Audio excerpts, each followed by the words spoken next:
di surat Al-Kahfi. A'udzubillahi minasyaitonirrajim. Al-malu wal banuna zinatul hayatid dunya wal baqiyatus sholihatu khairun inda rabbika thawaban wa khairun amala. Harta dan anak-anak adalah perhiasan kehidupan dunia, tetapi amalan-amalan yang kekal lagi soleh adalah lebih baik pahalanya di sisi Tuhanmu, serta lebih baik untuk menjadi harapan. Quran Surat Al-Kahfi ayat 46. Berkenaan dengan ayat tersebut, saya telah mempunyai 2 orang anak putra-putri, tetapi saya masih punya keinginan anak lagi. Tetapi istri saya mengatakan, wis pae duwe anak loro wae, wis cukup sing ngurusi repot. Bagaimana sikap saya dan mohon nasihat untuk istri saya, Ustaz? Istrimu datang apa enggak? Ya, istrinya datang di sini apa enggak? Kalau enggak datang sih nasihati piye? Ya.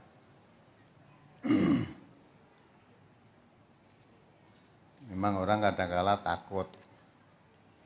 Anak 2 aja cukup. Dan 2 itu nanti kalau mati 1 tinggal 1.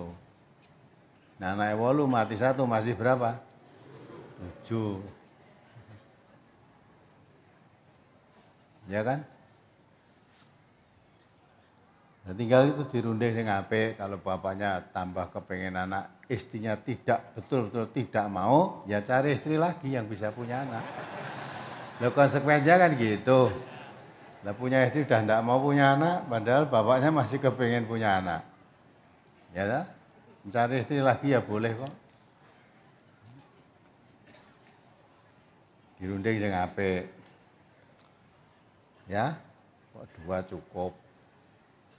Repot, memang punya anak itu repot kok. Nah, istrimu itu dulu apa tidak merepotkan orang tuanya? Ya, kalau semua orang tua repot karena punya anak, tidak mau punya anak, ya, dunia ini segera kiamat. Yang tua-tua udah mati, tidak ada generasi penerusnya, tak? Ya, mau dirunding aja yang baik. Jangan sampai ribut-ribut hanya karena tambah anak, istrinya nggak mau. Ya. Sekarang punya anak itu untuk apa, gitu kan? Nabi Ibrahim itu lama nggak punya anak, mohon kepada Allah. Ya kan? Nabi Zakaria sudah sepuh, dah tua nggak punya anak, mohon pada Allah supaya punya anak. Punya anak untuk apa? Beliau-beliau itu untuk meneruskan perjuangannya, dakwahnya. Ya, jadi tugasnya mulia. Kalau saya meninggal, tidak punya anak, nanti siapa yang meneruskan perjuangan dakwah? Meneruskan mendakwahkan agama Allah ini siapa? Nah, jadi punya anak itu tujuannya untuk meneruskan dakwah.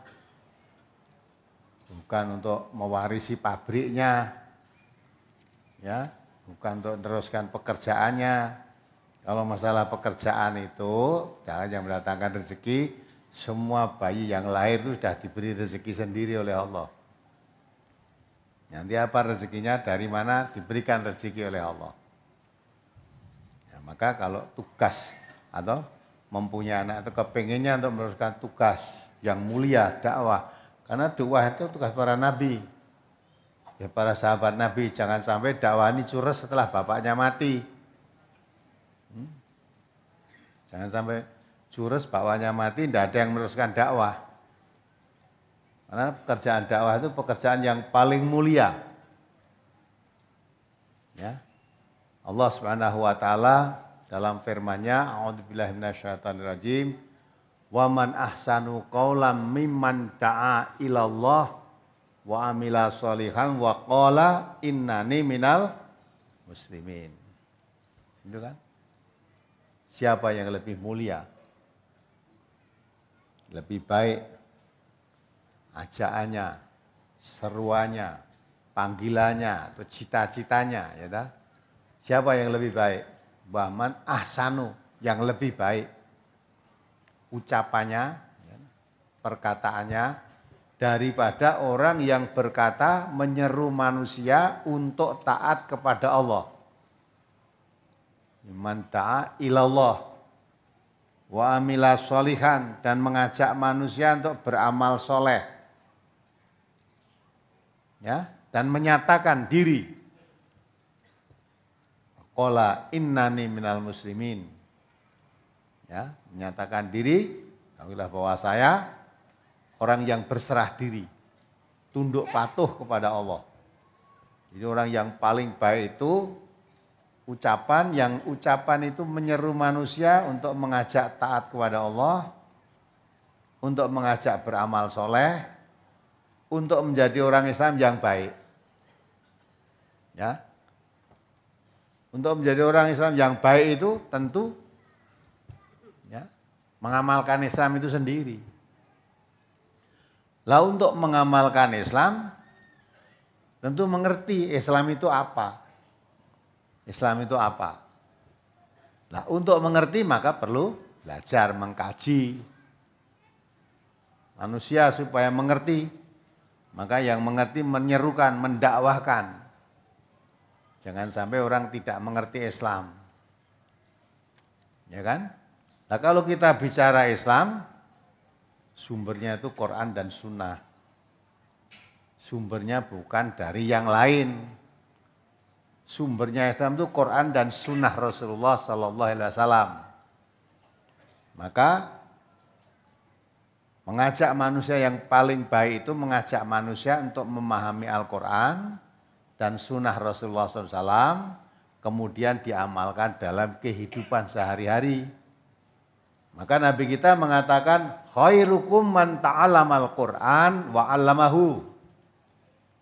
Sebaik-baik kamu itu orang yang belajar dan mengajarkan Al-Quran. Sebaik-baik kamu manusia yang belajar dan mengajarkan Al-Quran. Ya, mengajar dan belajar dan mengajar. Karena Quran diturunkan oleh Allah itu liyadabbaru ayatihi waliyatadzakara ulul albab. Quran diturunkan oleh Allah itu penuh berkah supaya dipelajari tiap-tiap ayatnya. Nah, maka perlu belajar dan mengajar. Ya. Apalagi Quran itu bahasa Arab. Kita tidak paham bahasa Arab, bagaimana kalau kita tidak mau belajar untuk paham? Ya, maka perlu kita belajar, ngaji dalam bahasa Indonesianya ngaji. Ngaji itu belajar dari yang tidak mengerti menjadi mengerti. Dan ini kewajiban bagi seorang muslim, liyadabbaru ayatihi, supaya dipelajari, ditadaburi. Bertadabur itu artinya mempelajari dengan sungguh-sungguh, dengan teliti. Waliyatadzakara ulul albab, dengan mempelajari Al-Quran tiap-tiap ayatnya dengan sungguh-sungguh, orang yang mempunyai akal pikiran mendapat pelajaran. Nah, setelah mendapat pelajaran dari Islam itu sendiri, nah kita baru bisa mengamalkan Islam dalam kehidupan sehari-hari. Kalau kita tidak paham tentang Islam, bagaimana kita mengamalkan Islam? Paham saja tidak kok. Maka Nabi pernah mengisyaratkan, waktu itu Nabi masih hidup. Beliau mengatakan, sayati alan nas zamanun la islama illasmuhu walal qur'ana illa rasmuhu. Ya, akan datang suatu zaman Islam itu tinggal namanya. Ngakunya Islam tapi tidak ngerti Islam, sehingga amaliyahnya jauh dari tuntunan Islam, wong tidak ngerti. Kamu orang Islam, ya orang Islam, amalannya jauh dari Islam. Malah amalannya banyak menyangkut Hindu, animisme, dinamisme, ya, kebatinan, aliran kepercayaan, jauh dari Islam. Ya toh? Nggak ngerti. Satu contoh yang baru aja kita lewati. Bulan Muharram itu bulan apa Bapak-bapak, Ibu-ibu? Bulan Suro. Bulan Suro itu bulan apa? Bulan Nyai Kidul. Bulan angker. Tidak berani orang punya kerja. Itu orang Islam apa bukan yang takut punya kerja bulan Suro itu? Banyak orang Islam.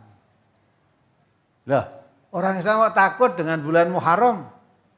Padahal bulan Muharram itu bulan kemenangan.